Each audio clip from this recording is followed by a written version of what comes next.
Two brothers, two offerings, one choice that changed history forever. How did jealousy lead to the first murder recorded in the Bible?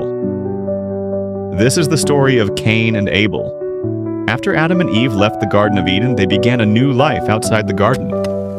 In time, they had two sons. The first son was named Cain, and the second was Abel.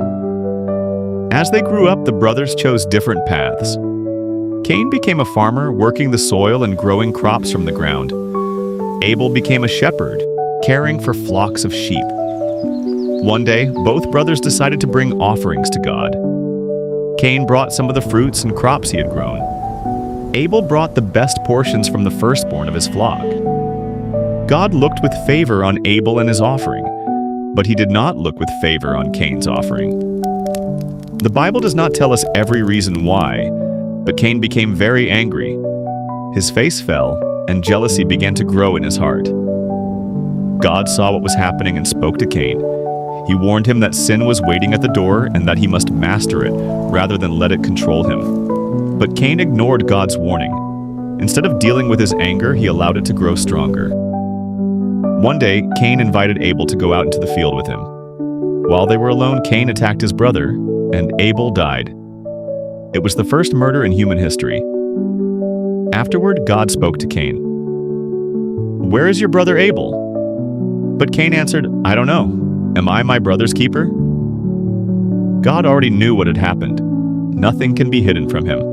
Because of what Cain had done, there would be consequences. The ground he worked would no longer produce for him as it once had. Cain would become a restless wanderer on the earth. Cain was afraid. He feared that others would seek revenge against him. But even in judgment, God showed mercy. God placed a mark on Cain so that no one would kill him. Then Cain left and settled far from his family. The story of Cain and Abel teaches us an important lesson. Jealousy, anger, and resentment can grow into something far more dangerous when they are left unchecked. God warned Cain before he sinned, but Cain chose not to listen.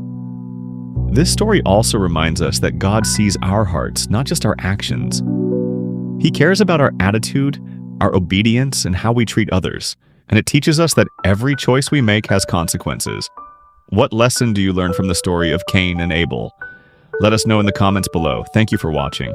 If you enjoyed this simple explanation of Cain and Abel, be sure to subscribe to Bible Stories Made Simple. And don't miss our next story. We'll discover why God sent a great flood upon the earth and how one man named Noah found favor in God's sight. Until next time, keep learning God's Word, one story at a time.